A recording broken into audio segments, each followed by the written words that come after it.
Rumpole of the Bailey. It's a 1978 collection of 6 stories written by John Mortimer. Rumpold started off as a character in a stage play, was turned into a TV series, which is the scripts for these 6 first episodes were then turned into the 6 stories of this collection, Rumpole of the Bailey.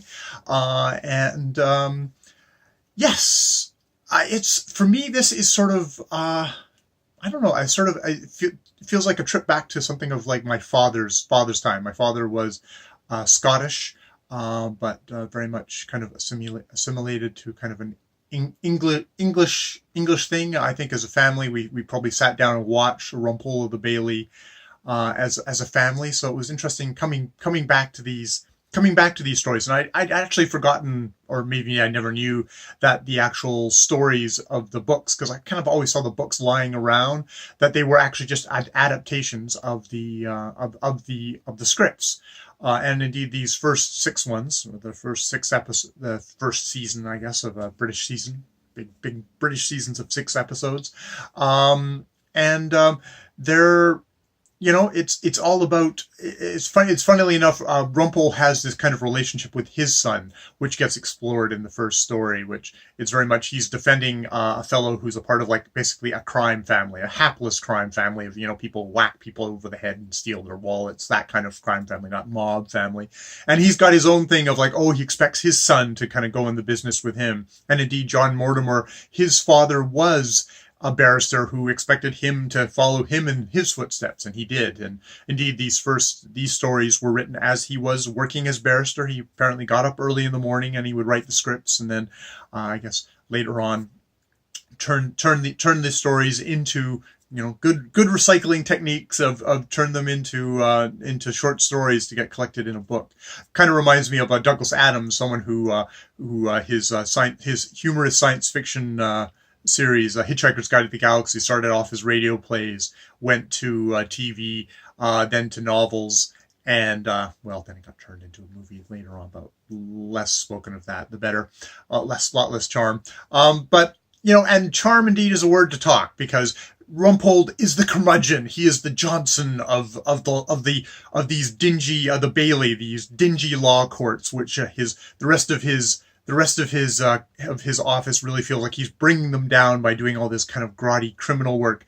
He's doing this on the public dime. He's basically a public defender, to put it in words that North American audiences would understand. So he's for the most part, the people that he defends are sort of, they're the lowest rung. And indeed, a lot of his colleagues would just be happy to have a little chummy chat with the prosecution or the judge and say, oh yeah, we'll just plead guilty and he can go away for 5 years because it'll get in the way of our golf game and stuff like that. And it's just like, no, he's like, screw it. I'm here she's like, you say you didn't do it, and as long as you say you didn't do it, I will defend you. The second you say you have done it, then I can't do anything. But as long as you say you didn't do it, just say you didn't do it, I will defend you, and I will defend you to the utmost of my ability. Which isn't to say Rumpold is entirely of a likable character. Where I sympathize with his wife Hild, who he calls she who must be obeyed, which is, that very passive-aggressive asshole thing, and he's always spouting poetry to her, which, as the Lord love the woman, I would just start punching that big old buffoon in the face if I had however many goddamn years of him talking, just spouting poetry to him. And indeed, he's always going on about, the women that he loved before his wife and stuff like that. So he's a very prickly, unlikable character who can be kind of mean. He's mean to the people that are that love him, at the same time of being fierce and idealistic, which he would hate. At one point, Nick brings home a prospective fiance, and she's like, "Oh, you fight for the underprivileged." He's like, "No, I do it for the money. It pays. It pays for my terrible wines. If it didn't do that, I wouldn't do it. I wouldn't do it." Which you sort of wonder if he's just sort of protesting a little too much there.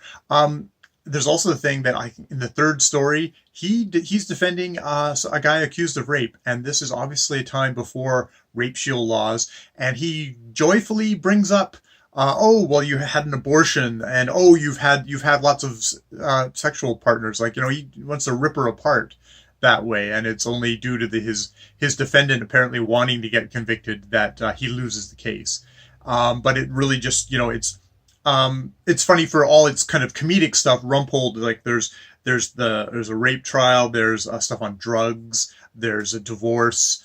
It actually, it's like the best humor. It's doing humorous stuff with very contentious, very kind of the hot topics of its day, and it's really good at doing that. Police corruption comes in here as well, so it's very much crime where he's like, you know, he's not on the side of the police. He's not on the side of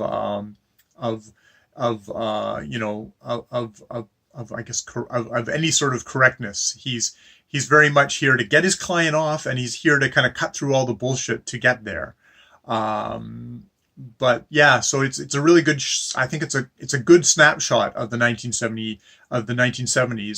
There's a woman who comes into the court who he initially is, you know, treats really terribly because, like, you know, it turns out she's going to be opposing him in a court case, so he gets her terrible advice because that's going to help his client, and so he's going to get him off. But as the stories go along, there's arcs and connections between all the stories. It very much.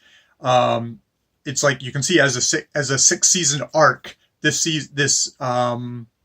It carries through. It carries through. It's like the best kind of episodic TV. It's got an arc through all 6 stories, so it doesn't feel like 6 discrete short stories. It feels like continuing episodes of a connected TV series.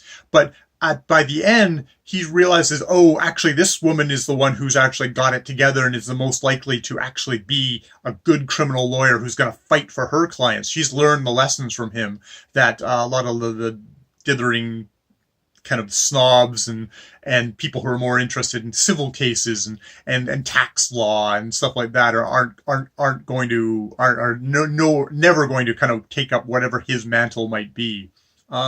So yeah, it's a very charming series. I really enjoyed it. It was read by Frederick Davidson, who is definitely rapidly becoming, I think, my favorite audiobook narrator. He passed away a while ago, but he read The Brothers Karamazov, The Great Explorers, and most recently for me, 20,000 Leagues Under the Sea. And he had a very long career, and he's one of these things of, I think, a recommendation for when you're looking for audiobooks is to start going, oh, instead of clicking on the author, click on the narrator, because sometimes the narrators actually have extremely good taste in what they're willing to sit down with and narrate, and you know that voice, and it's like that's actually quite a valuable thing. That's my audio tip of the day. So yes, Rumpole the Bailey, charming, very cantankerous, annoyingly spouting his poetry, not his poetry, Shelley, Keats, Wordsworth, all the greats, and you know, you sympathize with poor Hilda, she who must be obeyed, which of course is the title that sticks, no matter how unfair you might think that title from this old curmudgeon. But he's a curmudgeon who is just enjoyable to hang with, and just to sort of bring myself back to thinking about the curmudgeon that was my father. So, you know, for what it's worth, it definitely has that kind of a emotional connection with me, which is extra literary, which outside of the text. But you know, can't help but bring all that stuff with you as you read or as you listen to someone reading to you. More videos later.